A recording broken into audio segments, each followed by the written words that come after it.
দ্বিতীয় বসন্ত, চতুর্থ পর্ব। একটা পরিত্যক্ত ঘুটঘুটে অন্ধকার বাড়ি, চারপাশ থেকে কেমন উটকো গন্ধ ভেসে আসছে।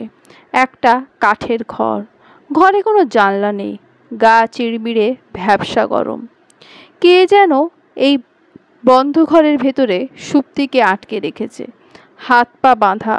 অতিরিক্ত ভয়ে সুপ্তি চিৎকার করছে, কিন্তু মুখ দিয়ে গো গো শব্দ ছাড়া অন্য কিছু শোনা যাচ্ছে না। হঠাৎই লাইট জ্বেলে উঠল। অনেকক্ষণ অন্ধকারে থাকার ফলে লাইটের ঝকঝকে আলো সুপ্তি চোখে কাঁটার মতো বিঁধল। চোখ দুটো জ্বলে গেল। সুপ্তি দুই চোখ বুজে ফেলল। কারোর বিকট শব্দ, হাহা করে হাসির শব্দ ভেসে আসছে। অতিরিক্ত ভয়ে সুপ্তি চোখ তুলে তাকানোর সাহস পেল না। কে যেন রাশভারী কণ্ঠে বলল, আমি এসেছি সুপ্তি, চোখ খোলো প্লিজ। সুপ্তি কাঁপতে কাঁপতে পিটপিট করে তাকিয়ে দেখল, ও ঘরে আবিরের পাশে শুয়ে আছে। আবির কাত হয়ে সুপ্তির মুখের ওপর লাইটের আলো ফেলে অদ্ভুত চোখে তাকিয়ে আছে। সুপ্তির পুরো শরীর ঘামে ভেজা, জব জব করছে। মুখটা ভয়ে শুকিয়ে পাংশু বর্ণ হয়ে গেছে। আবির সুপ্তির মাথায় হাত বুলিয়ে দিল, অস্থির হয়ে বলল, কি হয়েছে সুপ্তি, এমন করছো কেন? আচমকা আবিরকে দুই হাতে জড়িয়ে ধরে শব্দ করে কেঁদে দিল সুপ্তি। এখনো বুক ধড়ফড় করছে খুব। অস্ফুট স্বরে ফুপিয়ে বলল, আমি আমি খুব ভয়ঙ্কর একটা স্বপ্ন দেখেছি। আবির সুপ্তিকে বুকের সাথে শক্ত করে চেপে ধরল, পিঠে হাত বুলিয়ে দিয়ে বলল, ভয় নেই সুপ্তি, আমি আছি তো। প্রায় 1 মাস পর আজ আবির বাসায় ফিরেছে। রাতে কয়েক দফা ভালোবাসাবাসির পর আবিরের বাহুডোরে মাথা রেখে ঘুমিয়ে পড়েছিল সুপ্তি। হঠাৎই দুঃস্বপ্নটা দেখল। এত বাজে আর ভয়ঙ্কর স্বপ্ন জীবনেও দেখেনি সুপ্তি। সব কিছু সত্যি, জীবন্ত মনে হচ্ছিল। আবির ঘরের লাইট জ্বেলে দিল, বোতল থেকে গ্লাসে জল ঢেলে সুপ্তির মুখের সামনে ধরল, বলল, খাও। সুপ্তি ঢকঢক করে এক নিঃশ্বাসে জলটুকু গিলে ফেলল। জল পড়ে বুকের কাপড় অনেকটা ভিজে গেছে। আবির লাইট বন্ধ করল না, ওভাবেই সুপ্তিকে নিয়ে শুয়ে পড়ল। মাথায় হাত বুলিয়ে দিয়ে বলল, অনেক রাত হয়েছে, ঘুমানোর চেষ্টা করো সুপ্তি। সুপ্তি চোখ বুজলে বারবার ওই ভয়ঙ্কর স্বপ্নটা চোখের সামনে ভেসে উঠছে। সুপ্তি ভয়ে আর চোখ বোঝার সাহস পেল না, তাকিয়ে রইল অনেকক্ষণ। খুব ভোরে ঘুম ভাঙল সুপ্তির। নিচে নেমে দেখল তৃণারানী হাঁটতে যাওয়ার জন্য রেডি হচ্ছে। সুপ্তিকে সিঁড়ি বেয়ে নিচে নামতে দেখে মিষ্টি করে একটুখানি হাসল। বিনয়ের সাথে বলল, আজ এত সকালে ঘুম থেকে উঠলে যে মামনি? সুপ্তি বিরস মুখে বলল, এমনি।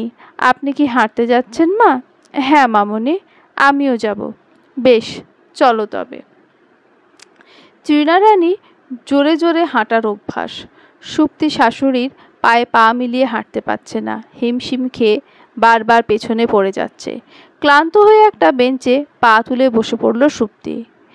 এক মনে তৃণারানীর হাঁটার দৃশ্য মুগ্ধ দৃষ্টিতে তাকিয়ে দেখতে লাগলো। এই পার্কে প্রচুর গাছপালা।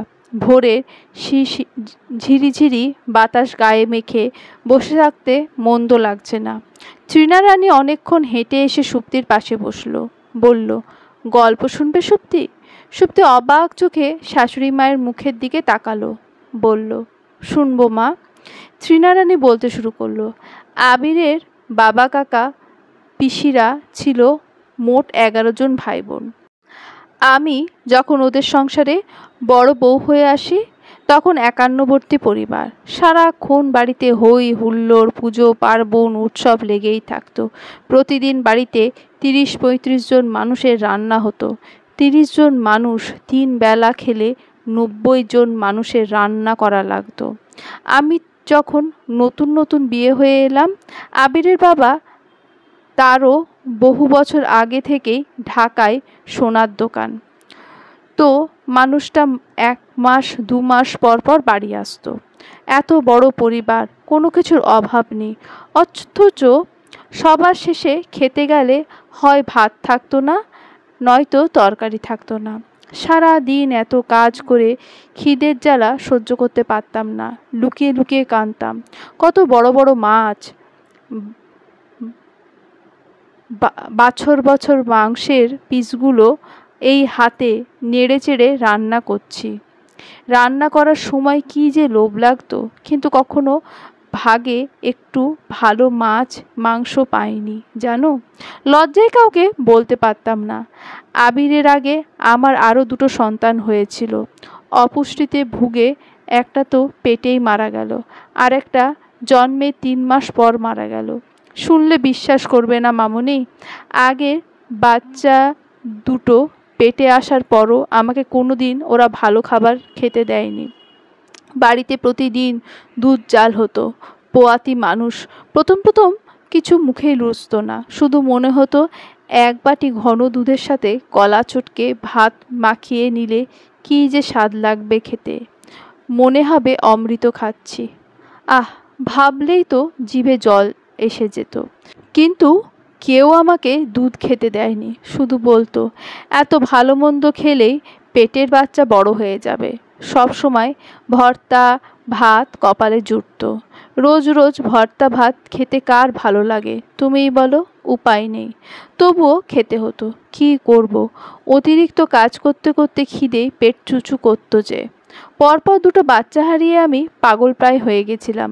আবিরের বাবাকে স্পষ্ট করে বলে দিয়েছিলাম, হয় আমাকে আপনার সাথে নিয়ে যাবেন, না হয় আমি নিরুদ্দেশ হয়ে যাব। মানুষটা ভয় পেল খুব। ঝগড়া অশান্তি উপেক্ষা করে আমাকে ঢাকায় নিয়ে আসলো। ছোট্ট 1 রুমের বাসা। চলার মতো কিছু জিনিসপত্র কিনে নিলাম। তবে এখানে এসে মানসিক শান্তি পাচ্ছিলাম খুব।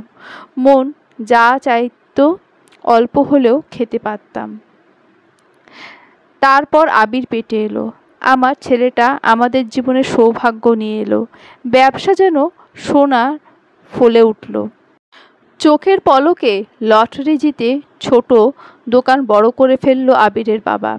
1 রুমের বাসা ছেড়ে 2 রুমের বাসায় উঠলাম। আস্তে আস্তে পরিবার পরিজনের সাথেও সম্পর্ক আবার আগের মতো ভালো হয়ে গেল। তারা খুব বলেছিল আমি যেন আবির হওয়ার সময় ওই বাড়িতে গিয়ে থাকি। আমি রাজি হইনি। মনে মনে দৃঢ় প্রতিজ্ঞা করে বসেছি, একা থাকবো, তবু ওই নরকে আর ফিরে যাব না। আবির একাই ভূমিষ্ঠ হলো।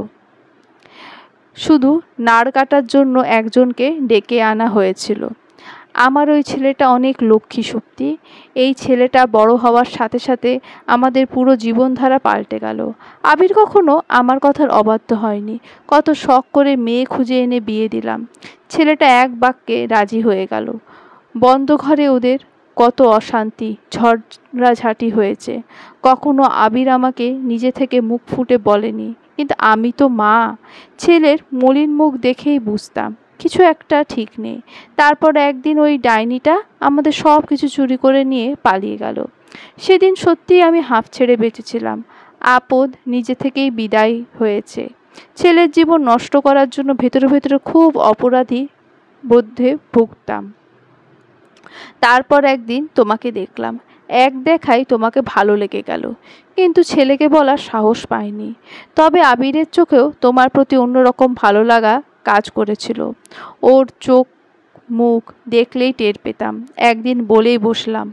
আশ্চর্য হয়ে খেয়াল করলাম, পাপড়ি চলে যাওয়ার পর থেকে যে ছেলেটা সবসময় বিয়ের প্রতি অনীহা দেখাতো, সে কিছুই বলল না। শুধু তোমাকে যেন তার অতীতটা জানানো হয়, এতটুকু দৃঢ় কণ্ঠে দাবি রাখলো। তারপরের গল্পটা তো তুমি জানোই। তৃণারানী একটু থেমে বড় করে দম ছাড়ল। সুপ্তির 2 হাত আঁকড়ে ধরে বলল, আমাকে কথা দাও মামুনি, কখনো আমার আবিরকে ছেড়ে যাবে না। সারা জীবন আমার আবিরকে ভালোবেসে আগলে রাখবে। সুপ্তি আবেগপ্রবণ হয়ে গেল। গাঢ় কণ্ঠে বলল, কথা দিলাম মা, সারা জীবন আপনার ছেলের পাশে থাকব। সুখে দুঃখে আপদে বিপদে কখনো ওকে ছেড়ে যাব না।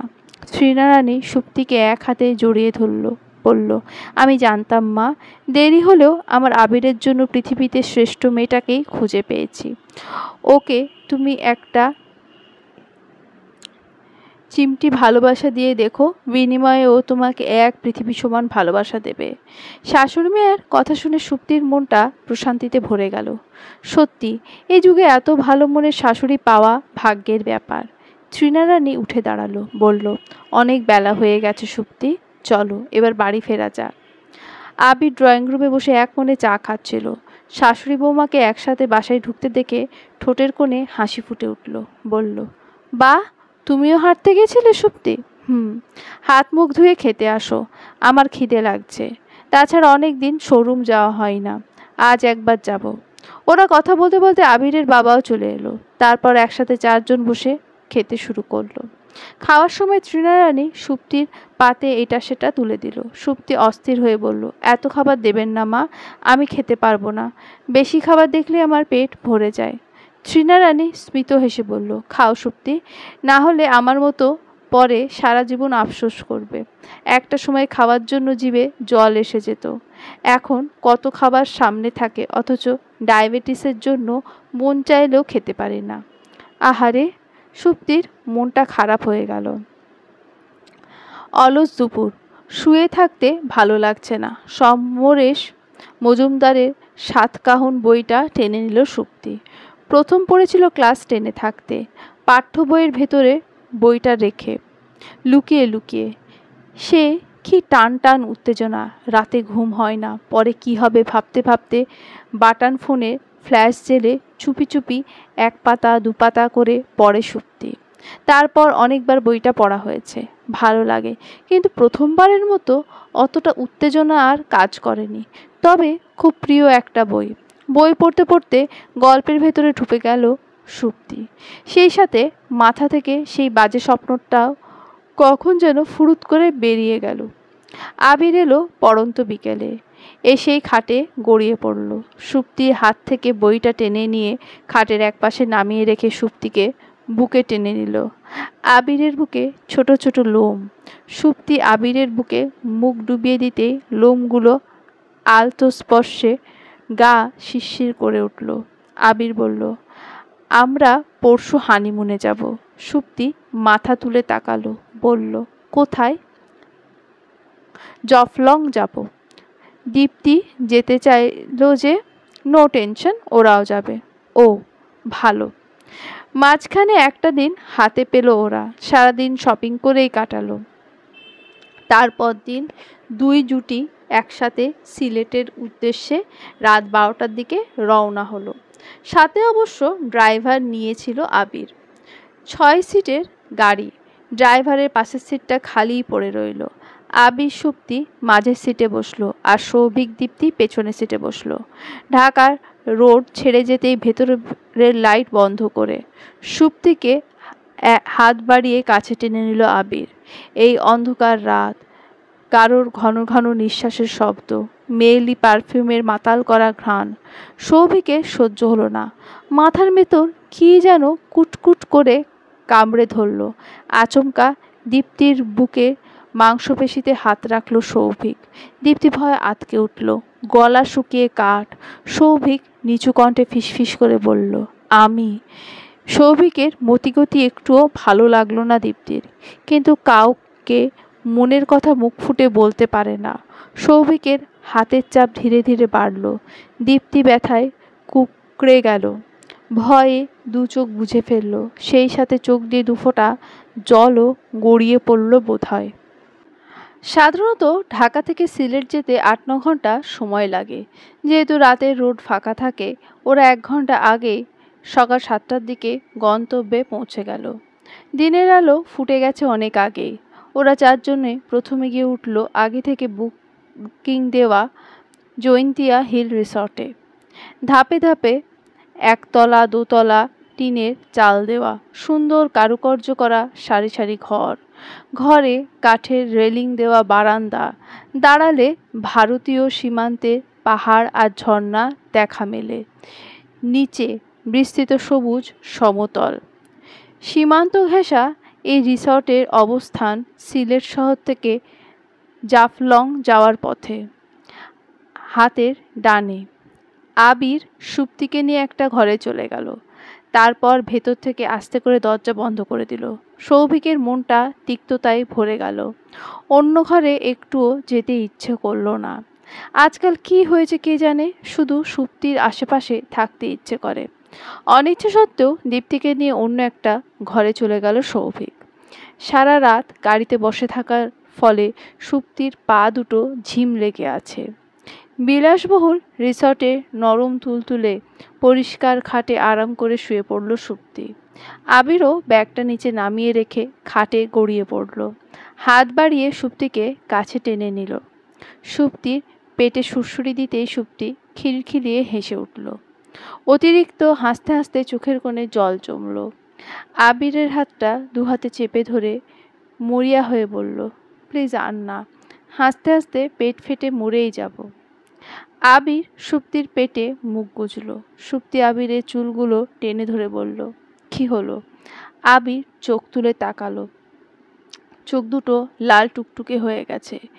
দৃঢ় অথচ শীতল কণ্ঠে বলল, নেক্সট টাইম তোমার মুখে মরে যাব এই কথাটা যেন আর না শুনে। সুপ্তি স্মিত হেসে বলল, আমি তো কথার কথা বলেছিলাম, প্লিজ সুপ্তি। ওকে। একদম হুট করে ঘরে চাল বেয়ে ছন্দ তুলে ঝুপঝুপ করে বৃষ্টি পড়ছে।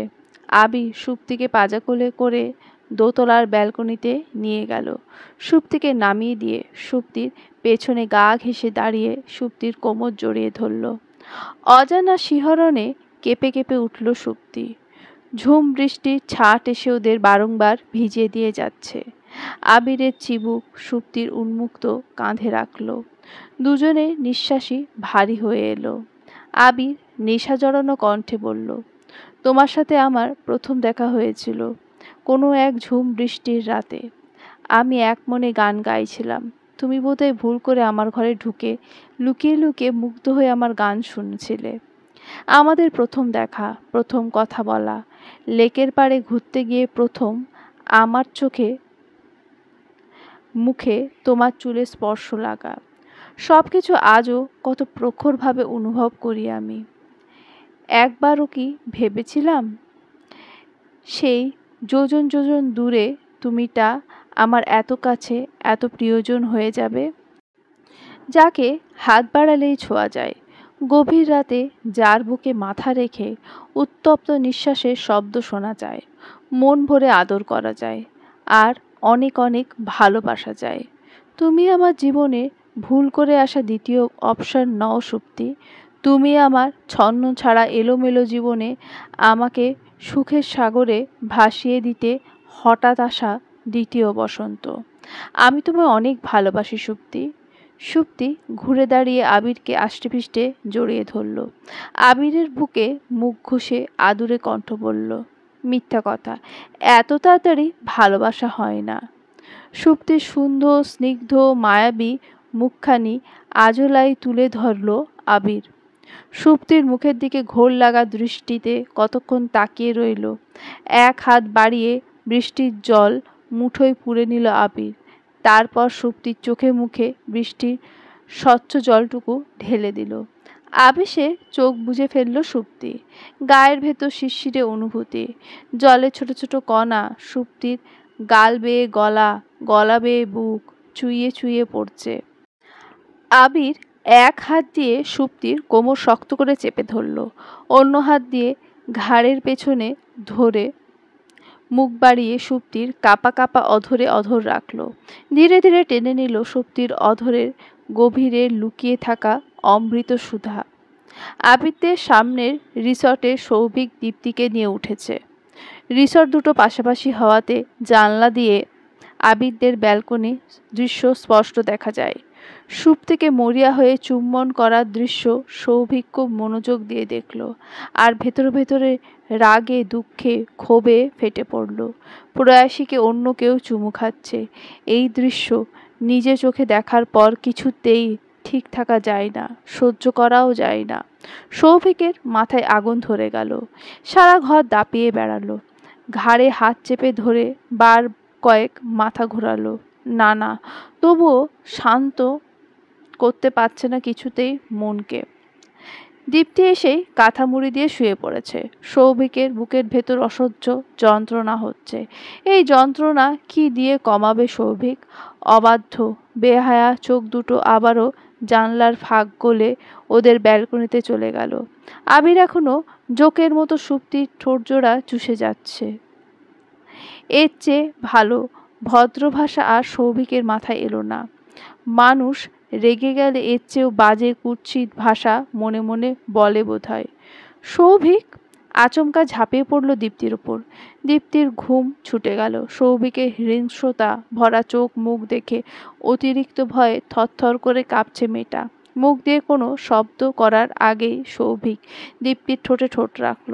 ইচ্ছে মতো কামড়ে দীপ্তির নরম ঠোঁট জোড়া জখম করে ফেলল। দীপ্তির গায়ের জামা টেনে ছিঁড়ে খুলে ফেলল সৌভিক। তবুও মাথা ঠান্ডা হচ্ছে না, পুরো মাথা দপদপ করছে। মাথার নিউরনগুলো সুস্থভাবে কাজ করছে না। দীপ্তির শরীরের গভীরে কামড়ে আঁচড়ে রক্তাক্ত করে ফেলল সৌভিক। কাঁদতে কাঁদতে দীপ্তির সুন্দর চোখ মুখ ফুলে গেছে। ও মা গো, আমি মরে গেলাম, বাঁচাও, চিৎকার করছে দীপ্তি। কিন্তু এত জোরে বৃষ্টি হচ্ছে। দীপ্তির কান্নার শব্দ, চিৎকার চেঁচামেচির শব্দ ঘরের ভেতরে বারবার প্রতিধ্বনিত হতে লাগলো। সৌভিকের যেন এতে আনন্দ দ্বিগুণ বেড়ে গেল। দীপ্তির বুকের সামান্য নিচে এমন জোরে কামড় বসিয়ে দিল, ব্যথায় দীপ্তি জ্ঞান হারানোর জোগাড় হলো। সৌভিক পৈশাচিক হাসে। দীপ্তির চুলের মুঠো শক্ত করে টেনে ধরল, বলল, তোকে এমন এমন জায়গায় মারবো কাউকে লজ্জায় দেখাতেও পারবি না শালি। দীপ্তি অস্ফুট স্বরে বলার চেষ্টা করলো, আমি আপনার কি ক্ষতি করেছি? সৌভিক দীপ্তির তলপেট বরাবর লাথি মারল। দীপ্তি খাট থেকে গড়িয়ে নিচে পড়ে গেল। খাটের কোনায় কপাল লেগে অনেকখানি কেটে গেছে। কপাল চুইয়ে চুইয়ে তত্তরিয়ে রক্ত পড়ছে। সৌভিক জোর করে সেই রক্তটুকু দীপ্তির কাপড় দিয়ে ঘষে ঘষে মুছে দিচ্ছে। রক্ত পড়া তো কমছেই না, আরও বাড়ছে। অতিরিক্ত ব্যথায় কুঁকড়ে গেল দীপ্তি। এ কোনো মানুষ হতেই পারে না, মানুষরূপী নরপিশাচ। সৌভিক বলল, তুই কিছুই করিসনি, তোর দিদির শাস্তিগুলো তোকে দিচ্ছি রে। দীপ্তি চমকে উঠল। অতিরিক্ত ব্যথায় তীব্র যন্ত্রণায় হাত পা অসাড় হয়ে আসছে। সৌভিক দীপ্তির চুলের মুঠি এত জোরে ঘোরালো, দীপ্তি দু চোখে ঝাপসা দেখল। সৌভিক আবারও ঝাঁপিয়ে পড়ল দীপ্তির ওপর। দীপ্তির সারা শরীর ব্যথায় ব্যথায় নীল করে দিল। একসময় সৌভিক ক্লান্ত হয়ে দীপ্তির পাশে ধপ করে শুয়ে পড়ল। সৌভিকে তন্দ্রা ভাব এসে গিয়েছিল। পাশেই দীপ্তি অচেতন হয়ে পড়ে আছে। সৌভিকের ঘুম ভাঙল আবিরের ফোনে। সৌভিক ফোন রিসিভ করে স্বাভাবিক কণ্ঠে বলল, কি হয়েছে ব্রো? খেতে যাবি না? খাবার ঘরে আনিয়ে নিয়েছি, এখন তো বৃষ্টি নেই। ঘুরতে যাবি কখন? সৌভিক দীপ্তির দিকে তাকিয়ে কেমন যেন হাসল, বলল, হেই ব্রো, একসাথে এসেছি দেখে একসাথে ঘুরতে যেতে হবে নাকি? তোমরা তোমাদের মতো ঘোরো, আমি দীপ্তিকে নিয়ে বিকেলে চা বাগান দেখতে বের হব। আপাতত দীপ্তির সাথে স্পেশাল সময় কাটাচ্ছি। বুঝোই তো, দূরে থাকি, সব সময় বউকে কাছে পাই না। বুঝছি, ফোন রাখবে আদব। Okay bro. আবির ফোন রেখে সুপ্তিকে বলল, রেডি হয়ে নাও সুপ্তি, ওরা যাবে না। ও মা, কেন? আবির সুপ্তির কানের কাছে মুখ নিয়ে ফিসফিস করে বলল, একটু আগে আমরা যা যা করেছি ওরাও এখন তাই করছে বোধহয়। সুপ্তি লজ্জা পেল। আবিরের হাতে চামটি কেটে বলল, ধ্যাত অসভ্য। জাফলং সিলেটের গোয়াইনঘাট উপজেলার অন্তর্গত একটি পর্যটন স্থল। জাফলং সিলেট শহর থেকে ৬২ কিলোমিটার উত্তর পূর্ব দিকে অবস্থিত। এখানে তেমন থাকার ব্যবস্থা নেই, দিনে দিনেই ঘুরে আসতে হয়। তাই আবির আর দেরি করল না, সুপ্তিকে নিয়ে জাফলং এর উদ্দেশ্যে বেরিয়ে গেল। আবির সাদা শার্ট পরেছে, শার্টের হাতা গোটানো, শার্টের বাম পাশের অংশ স্টাইল করে প্যান্টের ভেতর গুজে রেখেছে। চোখে কালো রঙের সানগ্লাস, দেখতে কি সুন্দর লাগছে। সুপ্তি সাদা সালোয়ার কামিজ পরল, গায়ে সুন্দর করে লাল রঙা ওড়না পেঁচিয়ে নিল, স্মৃতিভর্তি সিঁদুর, লম্বা চুলগুলো আবিরের আবদারে ছেড়ে দিল। দুজনকে একসাথে দেখলে দু চোখ জুড়িয়ে যায়। সুপ্তি গাড়িতে উঠে বসলো, মনটা খুঁতখুত করতে লাগলো। বলল, ওদের ফোন দাও, দীপ্তিটা ঘুরতে খুব পছন্দ করে। তোমার কি মনে হয় ফোন দিইনি? আসবে না সুপ্তি? সৌভিক বিকেলে দীপ্তিকে নিয়ে চা বাগানে ওই দিকটা ঘুরতে যাবে। ও ডাউকি পাহাড় থেকে অবিরাম ধারায় প্রবাহমান জলপ্রপাত, অরণ্য বেষ্টিত উঁচু উঁচু টিলা, সারি সারি পর্বতমালা, ঝুলন্ত ডাউকি সেতু, পিয়াইন নদীর স্বচ্ছ নির্মল পানি, পাহাড়ের সঙ্গে লেগে থাকা বিশাল পাথর খণ্ড, নদীর পানিতে পড়ে থাকা পাথরের স্তূপ ওদের মনের ভাব আবেগে এক তরঙ্গ জোয়ার সৃষ্টি করে দিল। সুপ্তি মুগ্ধ হয়ে চারিপাশে তাকালো, মুখে হাত চেপে ধরে বলল, এত সুন্দর, এত সুন্দর। সুপ্তির চোখের কোণে আনন্দ অশ্রু চিকচিক করছে। ঋতু পরিবর্তনের সঙ্গে সঙ্গে জাফলং বিভিন্ন রূপে সাজে। শীত, বর্ষা মৌসুমে জাফলং নিজ সৌন্দর্য ফুটে তোলে। বর্ষায় জাফলংয়ের রূপ লাবণ্য ফুটে ওঠে ভিন্ন মাত্রায়। এর জন্য ওরা এই সময়টাই বেছে নিয়েছে। ধূলি ধূসরিত পরিবেশ হয়ে ওঠে স্বচ্ছ নির্মল। খাসিয়া পাহাড়ের সবুজাভ চূড়ায় তুলার মতো থাকে মেঘরানির বিচরণ। সেই সঙ্গে কয়েক হাজার ফুট ওপর থেকে নেমে সফেদ ঝর্ণা ধরা দৃশ্য। সেই অমায়িক দৃশ্য দেখে সুপ্তি দু নয়নে জুড়িয়ে গেল। বর্ষায় মৌসুমী বায়ুপ্রবাহের ফলে ভারত সীমান্তে প্রবল বৃষ্টিপাতের কারণে নদীর স্রোত বেড়ে যায়। নদী ফিরে পায় প্রাণ, হয়ে ওঠে আরও মনোমুগ্ধকর। ওরা বড় বড় পাথর ডিঙিয়ে স্বচ্ছ জলে পা রাখল। আবির একটা পাথরের উপর বসে পড়ল, পকেট থেকে ফোন বের করে সুপ্তির বেশ কিছু ছবি তুলে দিল। তারপর নৌকা করে অনেকটা সময় ঘুরল, হাসি মজা খুনসুটিতে মেতে রইল অনেকক্ষণ। রিসর্টে পৌঁছাতে পৌঁছাতে সন্ধ্যা লেগে গেল। গিয়ে শুনল দীপ্তিকে কোথাও খুঁজে পাওয়া যাচ্ছে না, ফোন বন্ধ। সৌভিক কাঁদো কাঁদো মুখে বার কয়েক সারা রিসর্ট চষে ফেলেছে। আফসোস, কোথাও দীপ্তি নেই। সুপ্তি ধপ করে মেঝেতে বসে পড়ল। বুকের ভেতর কি যেন কামড়ে ধরল, চোখ দিয়ে টপটপিয়ে নোনা জল গড়িয়ে পড়ল। অচেনা জায়গা, তার উপর কিছুই ভালো মতো চেনে না দীপ্তি। না বলে গিয়ে হঠাৎ কোথায় হারিয়ে গেল মেয়েটা? মা, ও মা! বিধ্বস্ত দীপ্তিকে মেন দরজায় দাঁড়িয়ে থাকতে দেখে সুবর্ণা রানীর বুকের রক্ত ছলকে উঠল। দীপ্তির ফর্সা মুখের দিকে তাকিয়ে ভয়ে আঁতকে উঠল। এ কি হাল হয়েছে মেয়েটার! ঠোঁট দুটো ফুলে ঢোল হয়ে রক্ত জমাট বেঁধে আছে। মুখের বিভিন্ন অংশেও একই অবস্থা। রাস্তায় কোনো বিপদ হয়েছিল কি? দৌড়ে গিয়ে দীপ্তিকে বুকে টেনে নিল। মায়ের মন ঝরঝর করে কেঁদে দিল। দীপ্তির মাথায় স্নেহের হাত বুলিয়ে দিয়ে বলল, কি হয়েছে মা তোর? শুনলাম তোকে নাকি গতকাল বিকেল থেকে পাওয়া যাচ্ছে না। একবারও ভেবে দেখেছিস কথাটা শুনে আমার মনের কি অবস্থা হয়েছিল? দীপ্তি চোখ তুলে মায়ের মুখপানে তাকালো। মা বোধহয় প্রচুর কেঁদেছে, চোখ মুখ ফোলা, চোখের কোনো শুকনো জলের রেখা চিকচিক করছে।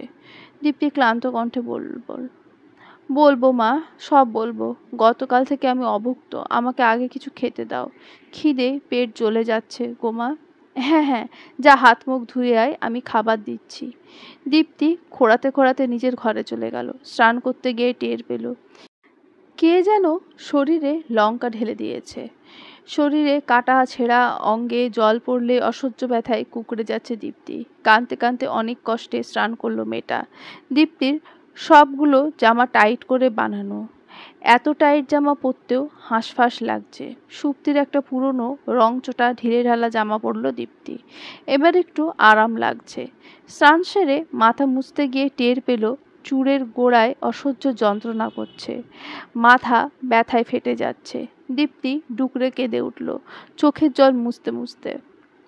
দীপ্তির ঘরে আসতেই দেখল মা ভাতের থালা হাতে নিয়ে চেয়ারে বসে আছে। দীপ্তি আস্তে ধীরে মায়ের পাশে বসলো। মা ভাত মেখে নিজের হাতে খাইয়ে দিল। দীপ্তি গাপুস গুপুস খেলো। মনে হয় কত শত যুগ অভুক্ত ছিল মেয়েটা।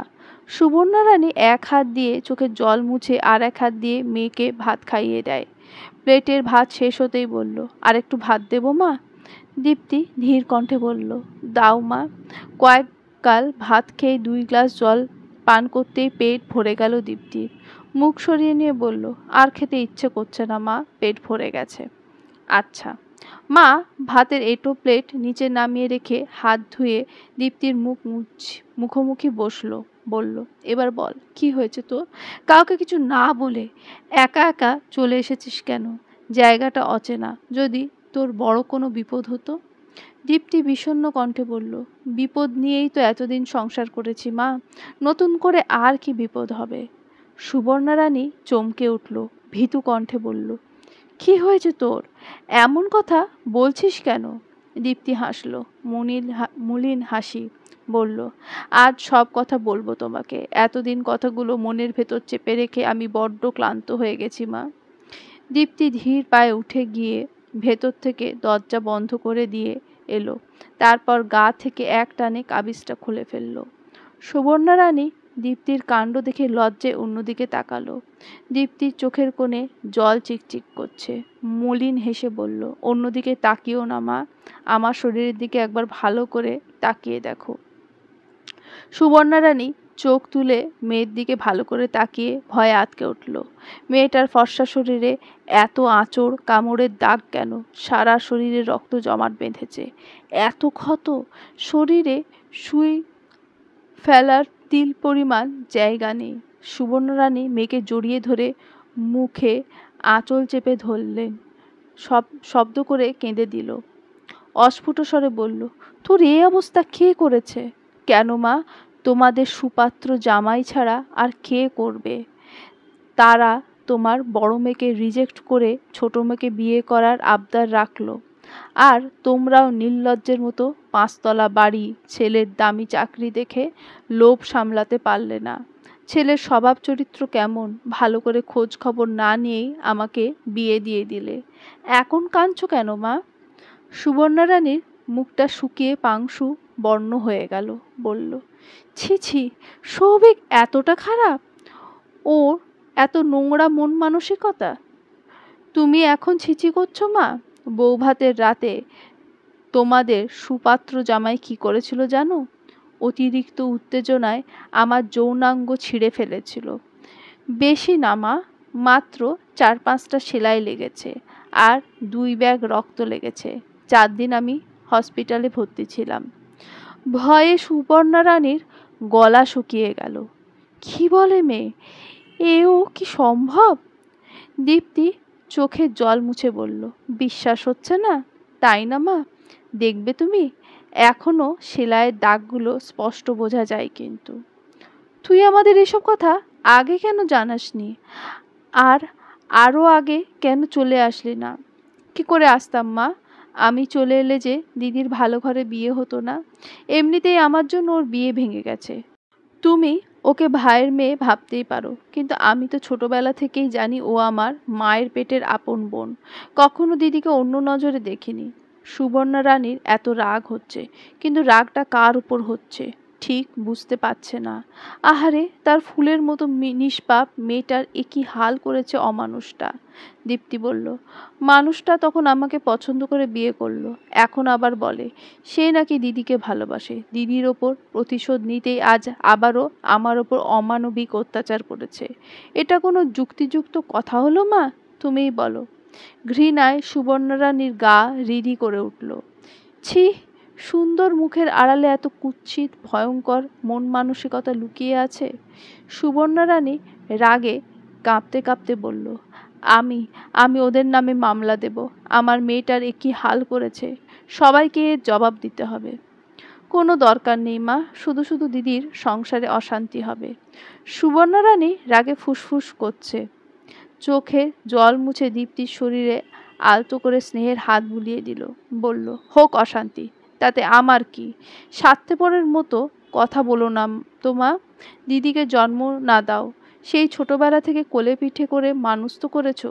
তাছাড়া ওই বাড়ির মানুষগুলো অসম্ভব ভালো, শুধু সৌভিকটাই অতিরিক্ত আদর পেয়ে বিগড়ে গেছে। আমি আর ওর সংসার করব না মা। তুই কি সংসার করবি না? আমি তোকে ওই জানোয়ারের সংসারে আর করতে দেব না। তবে সম্পর্ক চুকে বুকে যাওয়ার আগে সব হিসেব আমি কড়াই গন্ডায় বুঝে নেব। এত সহজে ওদের ছেড়ে দেব ভেবেছিস? সে তুমি নিও, তবে বেশি অশান্তি করার দরকার নেই। আমি এখন ঘুমাবো, লাইটটা অফ করে দিয়ে যেও। দীপ্তি ধীর পায়ে হেঁটে গিয়ে টান টান হয়ে বিছানায় শুয়ে পড়ল। না চাইলেও মানুষটার হিংস্র মুখখানা বারবার চোখের পাতায় ভেসে উঠছে। আবির কি করবে বুঝতে পারছে না। এখনকার স্থানীয় লোক লাগিয়ে পুরো চা বাগান, দোকানপাট, রাস্তাঘাট চষে ফেলেছে। আফসোস কোথাও দীপ্তি নেই। এদিকে সৌভিক গো ধরে বসে আছে, দীপ্তিকে না নিয়ে কোথাও যাবে না। সুপ্তি কাঁদতে কাঁদতে চোখ মুখের অবস্থা ভয়াবহ, মেয়েটার দিকে তাকানো যাচ্ছে না। সৌভিক বইয়ের শোকে গতকাল থেকে কিচ্ছু দাঁতে কাটেনি। সুপ্তিও আদরের ছোট বোনকে হারিয়ে পাগল প্রায় অবস্থা, কিচ্ছু মুখে নেয়নি। ওদের রেখে আবিরেরও খাওয়া রুচি হলো না। এদিকে খিদেই পেট চুচু করছে। ফোন দিয়ে দীপ্তির মিসিং হওয়ার কথাটা সবাইকে জানিয়ে দিয়েছে আবির। সবাই খুব টেনশনে আছে। এদিকে কি একটা বাজে নিয়ম, 24 ঘন্টা না গেলে নাকি থানায় কেস নেবে না। আবির মুখ খিচে বলল, বালের পুলিশ, বালের নিয়ম। সৌভিকের বুক পকেটে সেলফোনটা বেজে উঠল। ঘরের এক কোণে বিচ্ছিন্ন হয়ে দাঁড়িয়েছিল সৌভিক। ফোনটা বেজে বেজে কেটে যাচ্ছে, রিসিভ করার কোনো তাড়া অনুভব করছে না। আবির বিরক্ত হয়ে বলল, এমনিতেই সারা রাত ঘুম হয়নি, মাথা ব্যথায় ফেটে যাচ্ছে, ফোনটা ধর, না হয় অফ করে রাখ। বাল বাজতেছে কানের কাছে, অসহ্য। সৌভিক ফোনটা সুইচ অফ করতে গিয়ে দীপ্তির মায়ের নম্বর দেখে। ফোনটা কৌতূহলবশত রিসিভ করলো। হ্যালো, সৌভিক বলছো? হ্যাঁ, দীপ্তি আমার কাছে আছে। সৌভিক রেগে গেল, মেজাজ দেখিয়ে উঁচু কণ্ঠে বলল, মানে কি?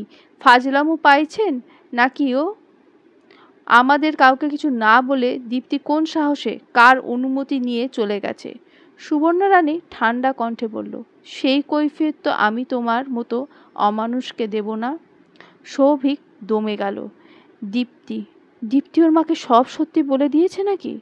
সত্যি গতকাল একটু বেশি বাড়াবাড়ি হয়ে গেছে, তবে ফুলশয্যার রাতের মতো অতটাও তো বাড়াবাড়ি হয়নি। সেদিন তো কাউকে মুখ ফুটে কিচ্ছু বলেনি দীপ্তি, তাহলে আজ কেন বলল? মেয়েটাকে সৌভিক যতটা বোকা আর ভীতু ভাবত, মেয়েটা ততটাও ভীতু না, বেশ সাহস আছে, না হলে অত দূর একা একা যেতে পারতো না। সুবর্ণা রানী বলল, ফিরে এসো তোমরা, তোমার মা বাবাকেও খবর দিয়েছি, সবাই একসাথে বসবো। ফিরে তো আসবই, আর একসাথে বসবেন মানে কি? সুবর্ণা রানী ঠান্ডা কণ্ঠে বলল, আমার মুখ ছুটিও না সৌভিক, আমার মেয়ে কোনো ফেলনা না যে তুমি দিনের পর দিন শারীরিক মানসিক অত্যাচার করবে। আর আমি টিপিক্যাল মাদের মতো উল্টে মেয়েকেই দোষ দেব, আর বলবো আর একটু ধৈর্য ধর মা, আর একটু মানিয়ে নে, একদিন সব ঠিক হয়ে যাবে। দিন পাল্টেছে সৌভিক, আমি এতটাও মহান মানই। আমার মেয়েটার সুখ সবার আগে, পরে অন্য কিছু। তুমি কোন সাহসে আমার মেয়ের গায়ে হাত তুলেছ? বলো, জবাব দাও। কি বলবে সৌভিক? এই প্রশ্নের আদেও কোনো উত্তর হয় না বোধ হয়। সুবর্ণা রানী বলল, আমার মেয়ে অন্যায় করত, বেয়াদবি করত, মুখে মুখে তর্ক করত, তুমি ওর গায়ে হাত তুলতে, আমি মেনে নিতাম। কিন্তু তুমি তো মেরেছ অন্য কারণে। দেখতে আসলে আমার বড় মেয়েকে, পছন্দ হলো তোমাদের মা ছেলের আমার ছোট মেয়েকে, পরে আবার তোমার আমার সেই বড় মেয়েকেই পছন্দ হলো কেন? তুমি তো গিরগিটির থেকেও দ্রুত রং পাল্টাও সৌভিক, তোমাকে তো আমি এমনি এমনি ছেড়ে দেব না। সৌভিক মনে মনে বলল, আপনি আমার কি করেন আমিও দেখব। তবে মুখে কিছু বলার সাহস পেল না।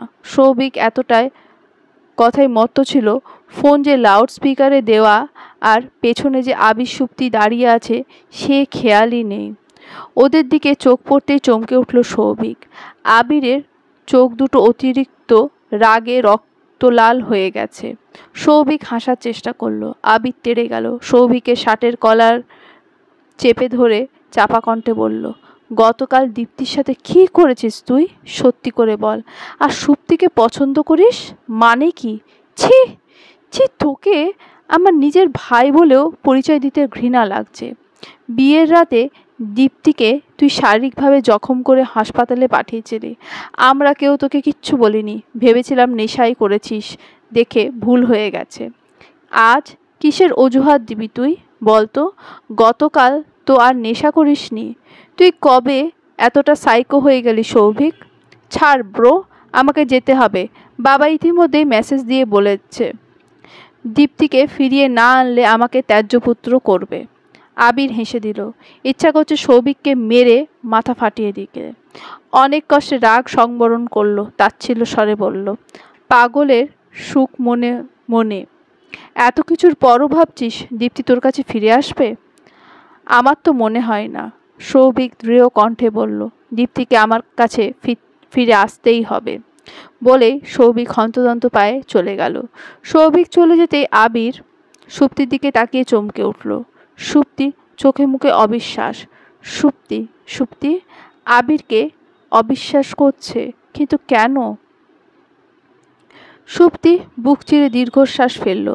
চোখের জল মুছে নিয়ে বলল, আমার বোনের ফুলশয্যা রাতে কি হয়েছিল আবির? আবির চোখ নামিয়ে নিল, বলল, কিছু না। সুপ্তি আচমকা আবিরের শার্টের কলার চেপে ধরল, মরিয়া হয়ে বলল, আমার চোখের দিকে তাকিয়ে সত্যি করে বলো। সুপ্তি, তুমি ঠান্ডা হও লক্ষ্মীটি, আমার কথা শোনো প্লিজ। না আবির, আজ আমি তোমার কোনো কথা শুনবো না। তুমি বরং আমার কথার উত্তর দাও। ভয়, তোমাকে হারিয়ে ফেলার ভয়ে তোমরা সবাই আমাদের কাছ থেকে সত্যটা লুকিয়েছ, তাই না? আবির অস্থির হয়ে ছটফটিয়ে বলল, তুমি ভুল বুঝছো আমাকে। সুপ্তি আবিরকে ছেড়ে দিল, চোখে জল মুছে নিয়ে বলল, আমি বাড়ি যাব আবির। অবশ্যই। সুপ্তি চিৎকার করে বলল, তোমার বাড়ি না, আমার বাবার বাড়ি। আবির সুপ্তিকে জোর করে বুকের ভেতর চেপে ধরল, মাথায় চুমু খেয়ে ব্যাকুল হয়ে বলল, তুমি এমন কেন করছো সুপ্তি? বাড়িতে অবশ্যই যাবে তুমি। বড় বোন হিসেবে দীপ্তির পাশে থাকা তোমার দায়িত্ব। সুপ্তি ফুপিয়ে উঠল। আবিরের বাহুডোর থেকে নিজেকে প্রাণপণে ছাড়িয়ে নিতে চাইল।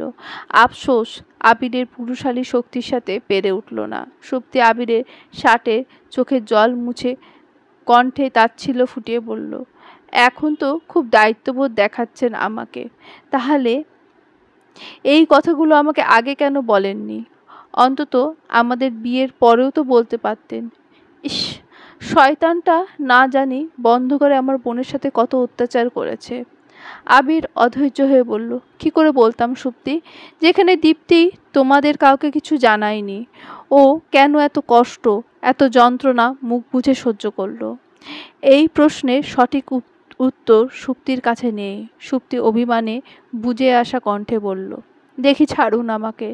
ছাড়বো, আগে বলো, ভুল বুঝে আমার কাছ থেকে দূরে সরে যাবে না? সেটা সময় বলে দেবে।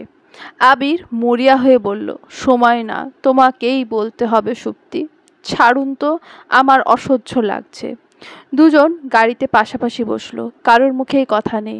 আবির বারবার সুপ্তির বিষণ্ণ মলিন মুখপানে তাকাচ্ছে। সুপ্তি ভুলেও আবিরের দিকে চোখ তুলে তাকাচ্ছে না, গভীর মনোযোগ দিয়ে কি যেন ভাবছে, আর থেকে থেকে শাড়ির আঁচল দিয়ে চোখে জল মুছছে।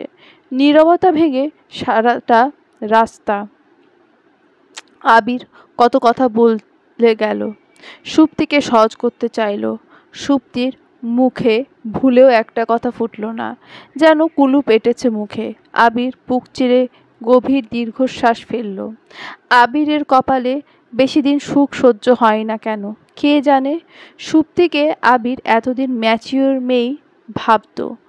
ওর ভেতরে অবুঝপানা, অহেতুক জেদ, কথা না বলা কিছুতেই মেনে নিতে পারছে না আবির। সুপ্তির নির্লিপ্ততা কিছুতেই সহ্য হচ্ছে না। হৃদয় পুড়ছে। হৃদয় পোড়া ঘ্রাণ যদি সুপ্তিকে অনুভব করাতে পারত আবির। সুপ্তি কিছুতেই দূরে বসে থাকতে পারত না। আবিরকে জাপটে ধরে আদরে আদরে ভরিয়ে দিত। আবিরের এত কষ্ট হচ্ছে কেন কে জানে। একটু কাঁদতে পারলে বোধহয় মনটা হালকা হতো। চোখ দুটো কাঁদতে না পারার যন্ত্রণায় লাল টকটকে হয়ে গেছে। বারবার ঝাপসা হয়ে আসছে, কিন্তু ভুলেও চোখ দিয়ে এক ফোঁটা জল গড়িয়ে পড়ল না। বুকের ভেতর অসহ্য দহন নিয়ে আকাশ পাতাল ভাবতে থাকে। দীর্ঘ পথটুকু অবশেষে শেষ হলো। সুপ্তি গাড়ি থেকে নেমে সৌজন্যতা রক্ষা করতে শুধু একবার বলল, বাড়ির ভেতরে চলুন। আবিরের ভেতরটা গুমট বাঁধা কষ্টে নীল হয়ে গেছে। অস্ফুট স্বরে বলল, আজ না। সুপ্তি আর কিছু বলল না। এক প্রকার দৌড়ে লোহার গেট পেরিয়ে বাড়ির ভেতরে গেল। সুপ্তি কি আবিরকে অধিকার খাটিয়ে আর একটাবার বলতে পারত না, কেন যাবেন না, চলুন বলছি, আপনাকে আমার সাথে যেতেই হবে। তাহলে কি আবির এখানে বসে থাকতে পারত না। ঠিকই সুপ্তির পিছু পিছু চলে যেত। আবিরের গাড়িটা ধীরে ধীরে স্বর্ণছেঁড়া স্কুল, বাজার, সরু রাস্তা পেরিয়ে বড় রাস্তায় উঠে পড়ল। পেছনে একা ফেলে গেল আবিরের শখের নারীকে। অসময়ে সুপ্তিকে দেখে সুবর্ণরানী বেশ অবাক হলো। বলল, তুই? দীপ্তি কোথায় মা? সুবর্ণরানী উকিঝুঁকি দিয়ে বলল, তোর সাথে আর কেউ আসেনি? সুপ্তি মিনমিন করে বলল, তোমাদের জামাই নামিয়ে দিয়ে গেছে। দীপ্তিকে দেখছি না, ও কোথায়? ও ঘরে শুয়ে আছে। সুপ্তি গুটিসুটি পায়ে দীপ্তির ঘরে চলে গেল। দীপ্তি এই অবেলায় ঘর অন্ধকার করে শুয়ে আছে। সুপ্তি লাইট জেলে দিল না। নিঃশব্দে দীপ্তির পাশে গিয়ে বসল। জানালার ফাঁক গলে আবছা আলোতে দীপ্তিকে স্পষ্ট দেখা যাচ্ছে। সুপ্তি দীপ্তির কপালে হাত রাখল। কপালে স্নেহের পরশ অনুভব করে দীপ্তি ঢুকরে কেঁদে উঠল। অস্ফুট স্বরে বলল, দিদি রে, তুই এসেছিস? সুপ্তিরও দু চোখ ভিজে উঠল। দীপ্তিকে আলতো করে ধরে উঠিয়ে দিয়ে দুই বোন একে অপরকে জড়িয়ে ধরে আকুল হয়ে ঝরঝর করে কাঁদতে লাগলো। ততক্ষণে সুবর্ণরানীও দরজায় এসে দাঁড়িয়েছে। শাড়ির আঁচল দিয়ে চোখে জল মুছে ঘরের লাইট জ্বেলে দিল। সুপ্তি দীপ্তিকে ছেড়ে দীপ্তির মুখপানে তাকাতেই ভয়ে আঁতকে উঠল। ইস, জানোয়ারটা তার আদরের বোনের কি হাল করেছে। দীপ্তি বলল, জামাইবাবু আসেনি? সুপ্তি উদাস হয়ে বলল, সে এসে কি করবে? এভাবে বলছিস কেন দিদি? তুই এত কষ্টে আছিস, একবারও আমাদের কেন জানাসনি? দীপ্তি। সুবর্ণরানী বলল, তোর সুখের কথা ভেবে বলেনি। সুপ্তি অবাক হয়ে বলল, এসব কি বলছো তুমি? আমি ঠিকই বলছি সুপ্তি। ও যদি বিয়ের পর দিনই বরের সংসার না করে আমাদের বাড়ি চলে আসতো, এত ভালো ঘরে তোর জীবনেও বিয়ে হতো না। গ্রাম অঞ্চলে এসব ঘটনা কত তাড়াতাড়ি ছড়িয়ে পড়ে, তুই তো জানিসই। দীপ্তি বলল, চুপ করো মা, এসব কথা এখন থাক। এই দিদি, তুই আবার জামাইবাবুর সাথে রাগারাগি করিসনি তো? সুপ্তি অন্যদিকে তাকিয়ে বুক চিরে দীর্ঘশ্বাস ফেলল। বলল, সেও তো আমাকে একটাবারও সত্যটা বলতে পারত। ও কেন লুকিয়ে গেল? বোকার মতো কথা বলিস না দিদি, বেচারা ভালো মানুষ। যেখানে আমি তোদের কাছে সত্যটা লুকিয়ে গেছি, সেখানে উনি আগ বাড়িয়ে তোকে কি বলবে? এতে তো পরিস্থিতি আরও বেশি ঘোলাটে হয়ে যেত। তাছাড়া সৌভিককে প্রথমবার আমি মন থেকেই ক্ষমা করে দিয়েছিলাম। আসলে এসব কিছুই না, অভিশাপ লেগেছে, বুঝলি দিদি? মা তোর বাবার রেখে যাওয়া টাকা দিয়ে তোর বিয়ে ভাঙা ছেলের সাথে আমাকে বিয়ে দিয়েছে। জেনে শুনে এত বড় পাপ করেও সুখে থাকা যায় বুঝি? আর আমিও কেমন বোকা দেখ, মায়ের কথায় প্রভাবিত হয়ে তোকে রিজেক্ট করা পাত্রকে বিয়ে করে নিয়েছি। ভাগ্যিস সৌভিকের সাথে তোর বিয়েটা হয়নি, তাহলে তোর জীবনটাও একদম নরক বানিয়ে ছেড়ে দিত। কথাই আছে না, যা হয় ভালোর জন্য হয়। বরের ওপর অভিমান করেছিস ভালো কথা, মনে রাগ পুষে শুধু শুধু ওই ভালো মানুষটাকে কষ্ট দিস না দিদি। সুপ্তি চোখ দুটো বন্ধ করে ফেলল। আবিরের ক্লান্তি জড়ানো নিদ্রাহীন রক্ত লাল বিষণ্ণ চোখ দুটো চোখের পাতায় ভেসে উঠতেই মনে মনে ছটফটিয়ে উঠল সুপ্তি। হায়, মানুষটাকে তখন না চাইতেও অনেক বেশি কষ্ট দিয়ে ফেলেছে সুপ্তি। সেদিন পার্কে বসে শাশুড়ি মায়ের কথাগুলোও মনে লাগাতার বাজলো। তার ভেতরে ভেতরে অনুশোচনায় দগ্ধ হয়ে গেল সুপ্তি। সত্যি তো, এখানে মানুষটার কোনো দোষই নেই। তাহলে সুপ্তি কেন মানুষটাকে শুধু শুধু ভুল বুঝে কষ্ট দিল? মানুষটা সৌভিকের দাদা বলে? সুপ্তি চোখে জল মুছে উঠতে গেল। ব্যাগ থেকে ফোন বের করে আবিরের নাম্বার বার কয়েক ফোন দিল। আবিরের ফোন বন্ধ। শাশুড়মাকে ফোন দিয়ে ডুকরে কেঁদে উঠল সুপ্তি। ফোঁপাতে ফোঁপাতে বলল, আমার ভুল হয়ে গেছে মা, আমি আপনার কথা রাখতে পারিনি। ওই মানুষটাকে আবারও কষ্ট দিয়ে ফেলেছি। ও কি পৌঁছেছে মা? ওর ফোন বন্ধ কেন? সুপ্তি কাঁদতে কাঁদতে গড় গড় করে কথা বলতে লাগলো।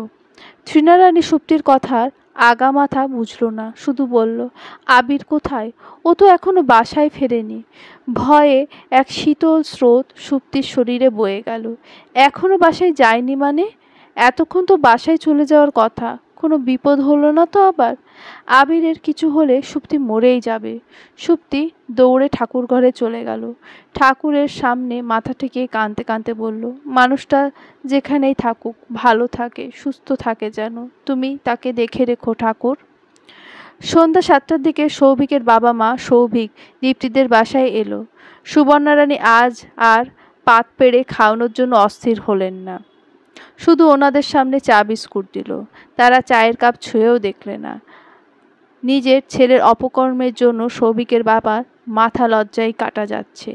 এরা যদি এখন বাজে ভাষায় অপমানও করে দেয়, তবুও পাল্টা অপমান করার কোনো অপশন রাখেনি তার অপদার্থ ছেলেটা। সুপ্তি ওদের সামনে এলো না। শুধু মায়ের হাত ধরে দীপ্তি আসে। ওদের মুখোমুখি চেয়ার পেতে বসল। নিহান বাবুও মেয়ের পাশে মেয়েকে আগলে ধরে দাঁড়িয়ে রইল। ঘরে পিনপতন নীরবতা বিরাজ করছে। দীপ্তির মা প্রথমে নীরবতা ভেঙে বলল, আপনাদের অপদার্থ ছেলে আমার একরত্তি মেয়ের সাথে যে অন্যায় করেছে, আমার মেয়ের জায়গায় অন্য কেউ হলে এতক্ষণে আপনার ছেলে জেলে থাকতো। কিন্তু আপনার ছেলেকে জেলে দিয়েও কী বা হবে? টাকার জোরে ঠিকই ছাড় পেয়ে যাবে। শুধু শুধু উকিলের পেছনে ছুটতে ছুটতে আমাদের জুতো ক্ষয় হবে। আমি সৃষ্টিকর্তার কাছে বাসি মুখে বিচার দিলাম, তিনি যদি সত্যি হয়ে থাকে তাহলে আপনার ছেলের কঠিন শাস্তি হবে। যাই হোক, এত বড় ঘটনার পরও আমি আর আমার মেয়েকে ওই বাড়িতে সংসার করতে পাঠাবো না। যদি ভালো মানুষের বাচ্চা হয়ে থাকেন, বিয়েতে যা যা দিয়েছি সব ফেরত দিয়ে যাবেন, আর আমরা আপোষে লিখিতভাবে ওদের ছাড়াছাড়ি করিয়ে দেব। সৌভিকের মা হঠাৎ দীপ্তির হাতটা শক্ত করে চেপে ধরল, বলল, আমার ছেলেকে শেষ একবার সুযোগ দেওয়া যায় না মা? দীপ্তি ধীর কণ্ঠে বলল, আপনার ছেলের হাতে আমার মৃত্যু পর্যন্ত অপেক্ষা করতে হবে। সৌভিকের মা আঁতকে উঠল, আর কিছু বলার সাহস পেল না। এই মেয়েটাকে যতটা বোকা ভীতু ভেবেছিল, মেয়েটা আসলে ততটাও বোকা বা ভীতু নয়। সৌভিকের বাবা দেখে, সৌভিক খুব ভয় পায়। বাবার সামনে মাথা গোজ করে বসে বসে অপমান হজম করা ছাড়া আর কোনো পথ খোলা নেই। তবে সৌভিক যে এত বড় একটা কাণ্ড ঘটিয়েছে, ওর ভেতরে কোনো শোক তাপ নেই। উল্টে দরজার ফাঁকে সুপ্তি দাঁড়িয়ে থাকতে দেখে মনটা ভালো হয়ে গেছে। এই মেয়েটাকে সৌভিকের যে কোনো মূল্যে লাগবে। কি এমন বিশেষত্ব লুকিয়ে আছে এই মেয়েটার মাঝে? আর কিছু মাস কিংবা 1 বছর দাঁতে দাঁত চেপে ধৈর্য ধরবে সৌভিক। তারপর সুপ্তিকে সারা জীবনের জন্য আপন করে নেবে। দাবার গুটি খুব হিসেব করে চালাতে হবে। একটু এদিক সেদিক হলেই সব শেষ। আপাতত দীপ্তিকে নিয়ে কোনো মাথা ব্যথা নেই। দীপ্তি মরে যাক, সৌভিকের কিচ্ছুই যায় আসে না। সৌভিকের যত ভাবনা ধ্যান ধারণা সুপ্তিকে নিয়ে। একদিন সৌভিকের মনের বাসনা অবশ্যই পূরণ হবে, পূরণ হতেই হবে। সৌভিকের মন জানে বাবা ফাঁকা বুলি ছেড়েছে। কোনো বাবা মা তার একমাত্র সন্তানের ভুলের জন্য তাকে ত্যায্য পুত্র করবে না। হয়তো সামরিক রাগ থেকেই কথাটা বলেছে। আস্তে আস্তে সব কিছু ঠিক হয়ে যাবে, শুধু অপেক্ষা মাত্র। দীপ্তির শ্বশুর শাশুড়ি অপমানিত হয়ে চলে গেল। যাওয়ার আগে সৌভিক চট করে সুপ্তির ঘরে ঢুকে গেল। সুপ্তির গায়ে ওড়না নেই। সৌভিককে দেখে সুপ্তি চট করে গায়ে ওড়না জড়িয়ে নিল। অতিরিক্ত লজ্জায় সারা গায়ে কাঁটা দিয়ে উঠল। সৌভিক লোভাতুর দৃষ্টিতে সুপ্তির বুকের দিকে তাকিয়ে গাঢ় কণ্ঠে বলল, রেডি থেকো প্রিয়তমা, খুব শীঘ্রই তোমায় আমি তুলে নিয়ে যাব। সুপ্তির ভয়ে অন্তরাত্মা পর্যন্ত কেঁপে উঠল। মুখ ফুটে কিছু বলার আগে সৌভিক ঘর থেকে ঝড়ের গতিতে বেরিয়ে গেল। পরের দিন সকালবেলা তৃণারানী সুপ্তিদের বাড়িতে এলো। নতুন কুটুম, মনে যতই অশান্তি থাকুক ভালো মন্দ কিছু না রাঁধলে হয় না। সুবর্ণা রানী ব্যস্ত পায়ে রান্নাঘরে ছুটে গেল। ফ্রিজ থেকে একে একে মাছ মাংস টোপলা বের করে জলে ভেজাতে দিল।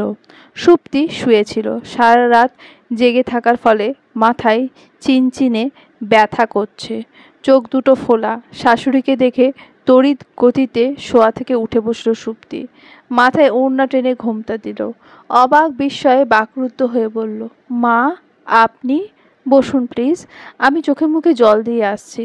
সুপ্তি ব্যস্ত পায়ে কলতলায় চলে গেল। চোখে মুখে জলের ছিটা দিতেই চোখ দুটো জ্বলে গেল। পরনে বাসি পোশাক পাল্টে একটা সুতির শাড়ি পরে নিল। মাথায় চিরুনি চালিয়ে চুলগুলো পরিপাটি করে সিঁথিভর্তি সিঁদুর পরে নিল। তারপর চট করে শাশুড়ি মায়ের পছন্দের চা বানিয়ে নিয়ে ঘরে চলে এলো। তৃণারানী বসেছিল। চোখের ইশারায় সুপ্তিকে পাশে বসতে বলল। হাত বাড়িয়ে চাটা টেনে নিয়ে ধীরে ধীরে চায়ে চুমুক দিল। সুপ্তি মাথা নিচু করে শাশুড়ি মায়ের পাশে বসে রইল।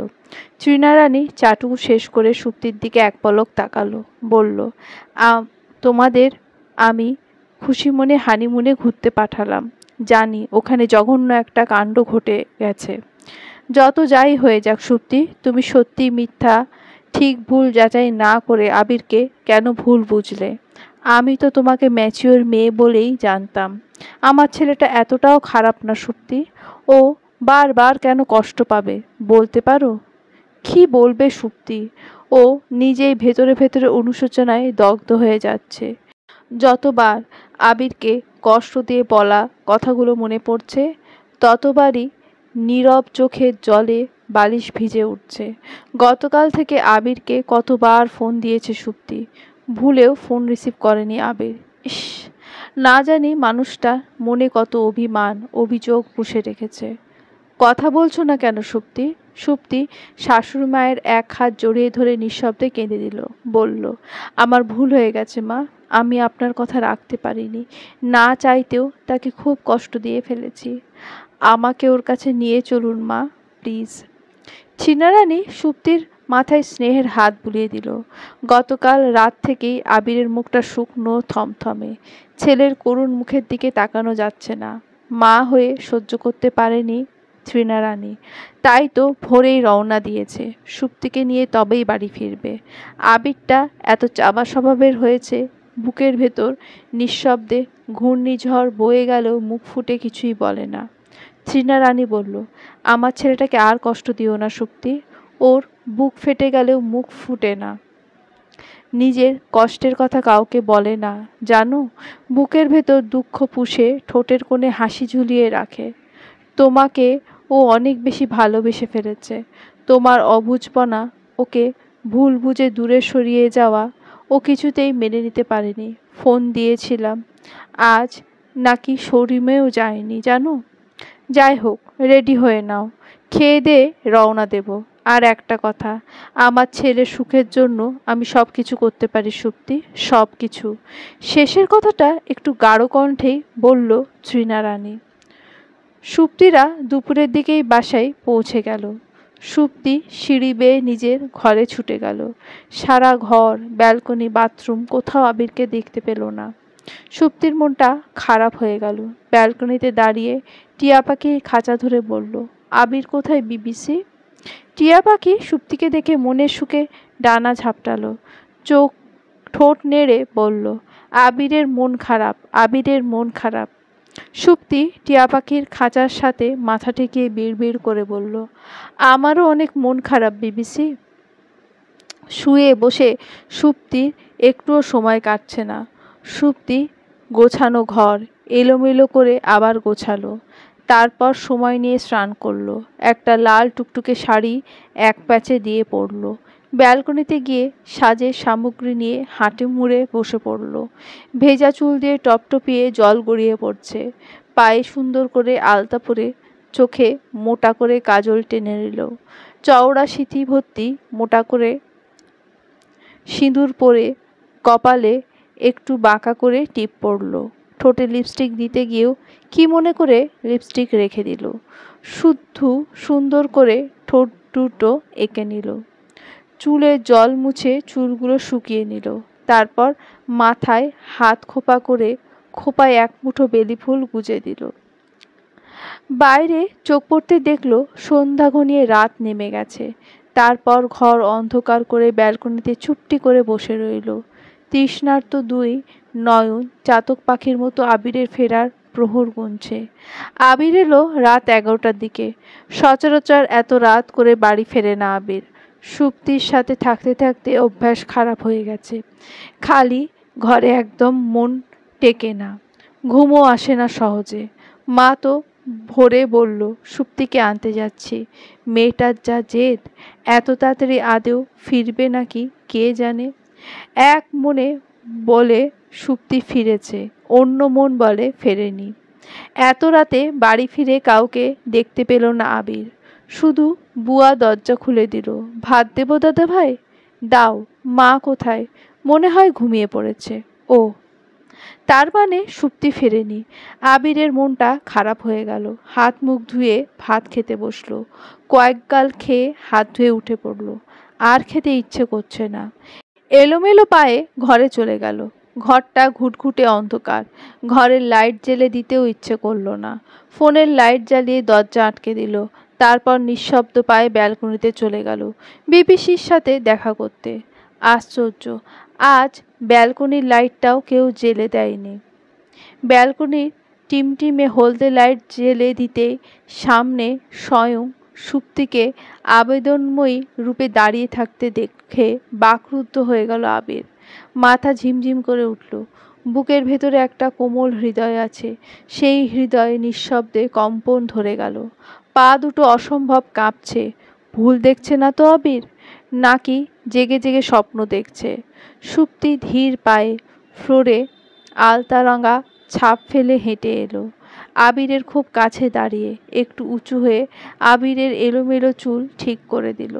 আবিরের চোখের দিকে তাকিয়ে ফিসফিস করে বলল, আমায় কেমন লাগছে? আবির হাত বাড়িয়ে সুপ্তিকে আর একটু কাছে টেনে নিল। দুজনের মাঝে যতটুকু দূরত্ব ছিল নিমেষেই মিশিয়ে দিয়ে সুপ্তির উন্মুক্ত কোমর শক্ত করে চেপে ধরল। সুপ্তি মায়া মায়া মুখের দিকে এক দৃষ্টিতে তাকিয়ে থেকে অধরে অধর মিলিয়ে দিল। দুজনের ভালো লাগায় আবেশে বুঁদ হয়ে রইল অনেকক্ষণ। তীব্র সুখের অনলে সুপ্তির অধর জ্বলে গেল। ব্যথা অনুভব করে আবিরকে সরিয়ে দিতেই আবিরের ঘোর কেটে গেল। ছেড়ে দিল সুপ্তিকে। তারপর কোনো কথা না বলে হাত দিয়ে অধর মুছতে মুছতে ঘরে চলে গেল আবির। ঘরের লাইট জ্বেলে দিতেই দেখল সুপ্তি আবিরের পাশে এসে দাঁড়িয়েছে। কাজল কালো ঘোর লাগা স্বচ্ছ চোখ দুটো জলে টলমল করছে। আবিরের বুকের ভেতর মোচড় দিয়ে উঠল। সুপ্তি এক ছুটে আবিরের বুকের ভেতর আছড়ে পড়ল। কাঁদতে কাঁদতে হেঁচকি তুলে বলল, তুমি অনেক পচা আবির। কেন আমাকে ছেড়ে এলে বলো? তুমি কি পারতে না আমার ভুলগুলো ভেঙে দিয়ে আমাকে জোর করে তোমার সাথে নিয়ে আসতে? বলো, পারতে না? কেন শুধু শুধু নিজেও কষ্ট পেলে আর আমাকেও কষ্ট দিলে? আর গতকাল রাতের পর থেকে আমার ফোনও রিসিভ করনি কেন? আমি কতটা টেনশনে ছিলাম তুমি জানো? আবির সুপ্তিকে বুকের ভেতর পিষে ফেলল। অধৈর্য হয়ে বলল, আর কেঁদো না লক্ষ্মীটি। তুমি তখন এমন জিদ ধরলে আমারও মাথা গরম হয়ে গেল। ভালো তো আর বাসো না, আমার জন্য এত অস্থির হচ্ছ কেন? সুপ্তি কাঁদতে কাঁদতে হেঁচকি উঠে গেছে। ভালোবাসার আসল সংজ্ঞা কি সুপ্তির জানা নেই। শুধু জানে এই মানুষটা সুপ্তির অস্তিত্বে মিশে গেছে। এই মানুষটাকে ছাড়া ভালো থাকা অসম্ভব। সুপ্তি ছটফটিয়ে উঠল। অভিমানে বুঝে আসা কণ্ঠে বলল, ছাড়ো আমাকে। আবির আরও একটু শক্ত করে চেপে ধরল সুপ্তিকে, বলল, না, ছাড়বো না। সুপ্তি বিষণ্ণ কণ্ঠে বলল, ছেড়েই তো চলে এসেছিলে। তোমার কথা রাখতেই ছেড়ে এসেছিলাম। সুপ্তি আবিরের বুকের ভেতর মুখ গুজল, বলল, তুমি এমন কেন? কেমন আমি? সুপ্তি মুখ তুলে তাকালো, বলল, সবার সুখের কথা ভাবো, শুধু নিজের সুখের কথা ভাবো না। আবির সুপ্তিকে চট করে কোলে তুলে নিল, গাঢ় কণ্ঠে বলল, এখন থেকে ভাববো। সুপ্তি সন্দিহান কণ্ঠে বলল, সত্যি তো? 3 সত্যি। আবির আস্তে আস্তে সুপ্তিকে শুইয়ে দিয়ে নিজেও পাশে শুলো, তারপর সামান্য ঝুঁকে সুপ্তির মায়াবী মুখের দিকে মুগ্ধ দৃষ্টিতে তাকিয়ে রইল। কাঁদতে কাঁদতে সুপ্তির চোখের কাজল লেপটে গেছে, সিঁদুরও কপালের চারপাশে লেপটে গেছে। ছলছল চোখ, গাল ভর্তি শুকনো জল চিকচিক করছে। আবির সুপ্তির কপালে গাঢ় চুমো এঁকে দিল। সুপ্তির কি হলো কে জানে, আবিরকে আষ্টে পৃষ্ঠে জড়িয়ে ধরল, আবেগঘন কণ্ঠে বলল, কখনো আমাকে ভুল বুঝে দূরে সরিয়ে দিও না, আমি সহ্য করতে পারবো না। আবিরের চোখ দুটো ভিজে উঠল, বুকের ভেতর কি যেন কামড়ে ধরল। সুপ্তির হাতে হাত রেখে গাঢ় ও দৃঢ় কণ্ঠে বলল, সারা জীবন একে অপরের পরিপূরক হয়ে থাকবো আমরা। পৃথিবীর কোনো শক্তি আমাদের আলাদা করতে পারবে না। দুজন কপোত-কপোতি যখন আবেগঘন মুহূর্তে ভালোবাসার সম্পর্কে একে অপরের সঙ্গে সারা জীবন বেঁধে রাখার অঙ্গীকার করছিল, তখন দূর আকাশে বসে থাকা ভাগ্যবিধাতা বোধহয় মুখ টিপে হাসছিল। কারণ দুজনের স্বামী স্ত্রীর গভীর সম্পর্ক শুরু হওয়ার অনেক আগেই কোনো এক বিষণ্ণ মুহূর্তে তাদের বিচ্ছেদের গল্পটা অদৃশ্য কালিতে স্পষ্ট করে লেখা হয়ে গেছিল। 3 মাস পরের ঘটনা। বারটা ছিল রবিবারের বিষণ্ণ সন্ধ্যা। আকাশ অন্ধকার করে রাত নামার আগেই পুরো স্বর্ণছেঁড়া মানুষের মুখে মুখে রটে গেল। নিহারবাবুর ছোট মেয়ে দীপ্তির জামাই বড় মেয়ে সুপ্তিকে নিয়ে পালিয়ে গেছে। যাওয়ার আগে কি বড় মেয়েটা ঘটা করে চিঠিও লিখে রেখে গেছে। কি এমন লেখা আছে ওই চিঠিতে? আরও একটা ব্যাপার ঘটে গেছে, নিহানবাবু ছোট মেয়েটা নাকি গর্ভবতী। 3 মাস যাবৎ পারিবারিক অশান্তির জন্য ছোট মেয়েটা বাপের বাড়িতেই পড়ে আছে। কেউ কৌতূহল নিয়ে কিছু জানতে চাইলেও এই বাড়ির মানুষগুলোর কাউকে ভেতরের খবর বলে না, সবসময় লুকোছাপা করে যেত। অবশেষে আজ থলের বিড়াল বেরিয়ে এলো। আবির সুপ্তির লিখে রেখে যাওয়া চিঠিটা হাতের মুঠোয় শক্ত করে ধরে রেখেছে। চিঠিটা একবার পড়ছে আবির, দ্বিতীয়বার আর পড়ার সাহস হয়নি। এখনো বুকের ভেতর অসম্ভব কাঁপছে, মনের ভেতর তোলপাড়, শরীরের ভেতর তীব্র জ্বলুনি অনুভব করছে আবির। ইতিমধ্যেই দীপ্তি সুপ্তির একটা লেখা খাতা এনে দিল। প্রত্যেকটা অক্ষর ধরে ধরে চিঠিটার সাথে মেলালো আবির। কোনো ভুল নেই, চিঠিটা একদম সুপ্তির হাতের লেখা চিঠি। সুপ্তি লিখে সামান্য বাঁকা করে, পেঁচিয়ে পেঁচিয়ে ছোট ছোট অক্ষরে, পুরো খাতা ভরা করে। দেখতে বেশ লাগে। এত নিখুঁতভাবে আবিরকে ঠকাতে পারল সুপ্তি? ওর একবারও বুক কাঁপল না? তাহলে এতদিন মিথ্যা অভিনয় ছিল বুঝি? 4.5 মাস আবিরের সংসার করেছে সুপ্তি। কত সুখ দুঃখ, মান অভিমান, হাসি কান্না, ভালো লাগা, ভালোবাসার গল্প ছিল ওদের। আবির তো কখনো সুপ্তিকে কোনো কিছুর অভাবে রাখেনি। তাহলে কিসের লোভে সুপ্তি আজ ঘর ছাড়ল? শ্রীনারায়ণী খবর পেয়ে রাতের আঁধারে স্বর্ণছেঁড়ায় ছুটে এসেছে। এই তো 2 দিন আগে ঘটা করে আবির সুপ্তিকে স্বর্ণছেঁড়ায় ঘুরতে পাঠালো। 2 দিনের ব্যবধানে নাকি সুপ্তি আবিরকে ফেলে সৌভিকের হাত ধরে পালিয়ে গেছে। এটা কি আদৌ সম্ভব? সুপ্তির মতো মেয়ে এই রকম একটা ভয়ঙ্কর কাণ্ড ঘটাবে? কখনো কি কল্পনা করেছিল শ্রীনারায়ণী? করেননি তো। বারবার কেন তার ভালো ছেলেটাই কষ্ট পায়? ভগবান কি আবিরের কপালে সুখ লিখে রাখেনি? আবির। বাড়ির পরিবেশ থমথমে। আবির ড্রয়িং রুমে মাথা চেপে ধরে নিচু হয়ে চেয়ারে বসেছিল। মায়ের মলিন কণ্ঠ শুনে মুখখানা তুলে তাকালো।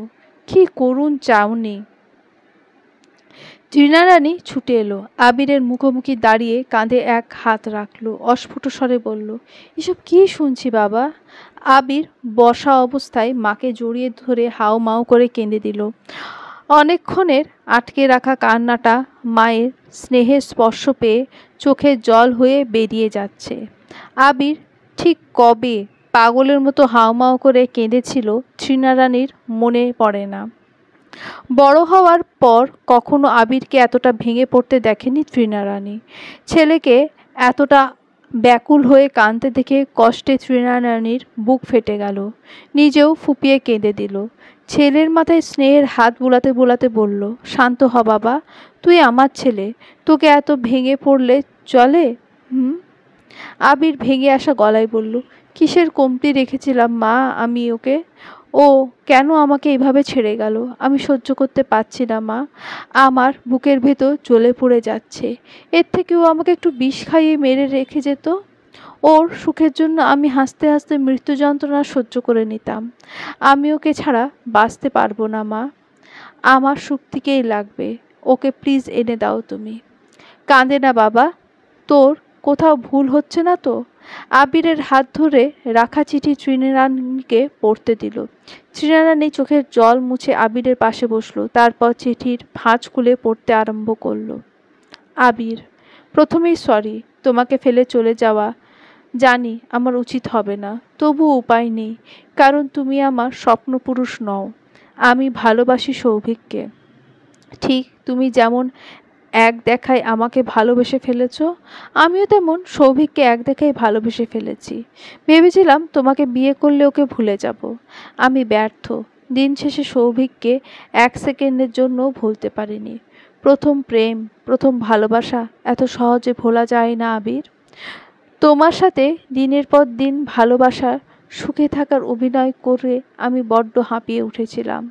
সিলেটে ওই রিসর্টে যখন প্রথম জানতে পারলাম সৌভিকও আমাকে ভালোবেসে ফেলেছে, তখন মনে মনে কী যে খুশি হয়েছিলাম আবির, তোমাকে আমি বলে বোঝাতে পারবো না।